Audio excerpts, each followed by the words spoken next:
ಶ್ರೀ ಗುರುಭ್ಯೋ ನಮಃ. ಭಾಳಷ್ಟು ಜನರಿಗೆ 2 ಮತ್ತು 3 ಮತ್ತು 4ನೇ ತಾರೀಕು ಅಖಂಡ ಯಾಗ ಫಲಪ್ರದಾಯಿನಿ ಪಾರ್ವತಿ ಮಾತೆಯ 48 ಗಂಟೆಗಳು ಮಾಡ್ತಾ ಇದ್ದೀವಿ. 48 ಗಂಟೆ ಪ್ರಸಾದ ಇದೆ. ಭಾಳ ಸಲ ಸುಮಾರು ಜನರು ಮೀಟಿಂಗ್ ಕರೆದಾಗ ಸಾಧ್ಯ ಇದೆಯಾ ಮತ್ತು ಇದು ಕಷ್ಟ ಅಲ್ವಾ ಅಂತ ಭಾಳ ಸಲ ಹೇಳಿದ್ರು.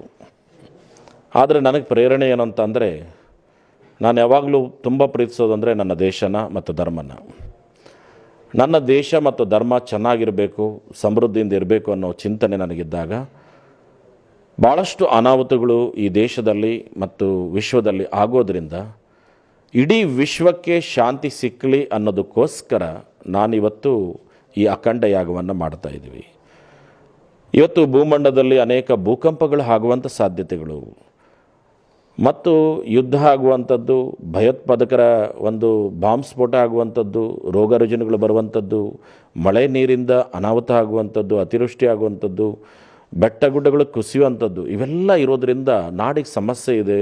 ರಾಷ್ಟ್ರಕ್ಕೆ, ಅಂತಾರಾಷ್ಟ್ರಕ್ಕೆ ಅಂತೇಳಿ ವಿಶ್ವ ಶಾಂತಿಗಾಗಿ ಜಗತ್ತಿನ ಒಡತಿಯಾದಂಥ ಫಲಪ್ರದಾಯಿನಿ ಪಾರ್ವತಿಯನ್ನು ಇವತ್ತು ನಮ್ಮೆಲ್ಲ ಪಾರ್ವತಿ ಫಲಪ್ರದಾಯಿನಿ ಅಂದರೆ ಭಾಳಷ್ಟು ಜನರಿಗೆ ಏನು ಅಂತ ಕೇಳ್ತಾರೆ.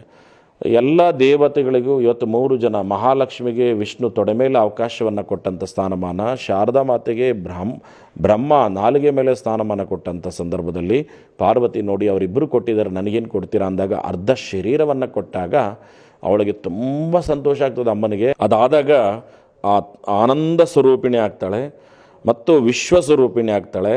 ಅರ್ಧ ಶರೀರ ಈಶ್ವರ, ಅರ್ಧ ಶರೀರ ಪಾರ್ವತಿ ಆದಾಗ ಅವಳು ಏನು ವರವನ್ನು ಕೇಳಿದ್ರು ಸಹ ಶ್ರದ್ಧಾ ಮತ್ತು ಭಕ್ತಿಯಿಂದ ನೀಡುವಂಥದ್ದು. ಅದಕ್ಕೆ ಫಲಪ್ರದಾಯಿನಿ ಅಂತ ಕರಿತೀವಿ. ಆ ರಥವನ್ನು 208 ವಾರ ಮಾಡ್ಕೊಂಡು ಬಂದಿದ್ದೀವಿ. ಈ ಒಂದು ಸಂದರ್ಭದಲ್ಲಿ ಅನೇಕ ಮಠಾಧಿಪತಿಗಳು ಬಂದು ಪೂರ್ಣಾವತಿ ಮಾಡೋ ಸಂದರ್ಭದಲ್ಲಿ ವಿಶ್ವಕ್ಕೆ ಶಾಂತಿ ಆಗಲಿ ಅನ್ನೋ ಸಂಕಲ್ಪವನ್ನು ಮಾಡಿ ಪೂರ್ಣಾವತಿಯನ್ನು ಮಾಡ್ತಾಯಿದ್ದೀವಿ.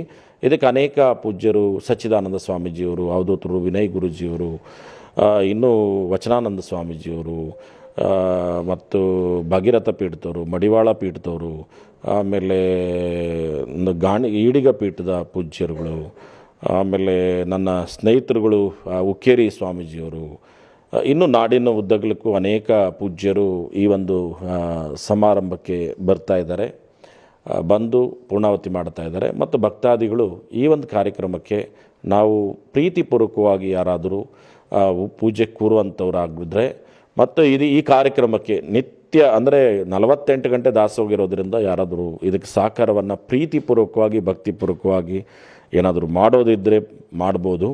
ಬಟ್ ಈ ಕಾರ್ಯಕ್ರಮ ಯಾಕೆ ಅಂತಂದರೆ ವಿಶ್ವಶಾಂತಿಗಾಗಿರೋದ್ರಿಂದ ಯಾವುದೇ ಶೋಷಣೆ ಹಣ ಆಗಲಿ ಮತ್ತೊಂದಾಗಲಿ ಬರಲಿಕ್ಕೆ ಸಾಧ್ಯ ಇಲ್ಲ. ಅದು ಪ್ರೀತಿಪೂರ್ವಕವಾಗಿ ಭಕ್ತರಿಂದನೇ ಬರಬೇಕು, ಭಕ್ತರಿಂದನೇ ಈ ಕಾರ್ಯಕ್ರಮ ಆಗಬೇಕು ಅನ್ನೋ ಸಂಕಲ್ಪ ಮಾಡಿದ್ದೀವಿ. ಒಟ್ಟಾರೆ ತಾಯಿಯ ಕೃಪೆ ಈ ದೇಶಕ್ಕೆ, ನಾಡಿಗೆ, ವಿಶ್ವಕ್ಕೆ ಬೀಳಲಿ ಅನ್ನೋದೇ ನಮ್ಮ ಮೂಲ ಉದ್ದೇಶ ಆಗಿದೆ. ಈ ಕಾರ್ಯಕ್ರಮ ಮಂಗಳವಾರ 11:30ಕ್ಕೆ ಪೂರ್ಣಾವತಿ ಮತ್ತು ಪ್ರಸಾದ ಮಧ್ಯಾಹ್ನ, ಇಷ್ಟು ಕಾರ್ಯಕ್ರಮಗಳು ಇದೆ.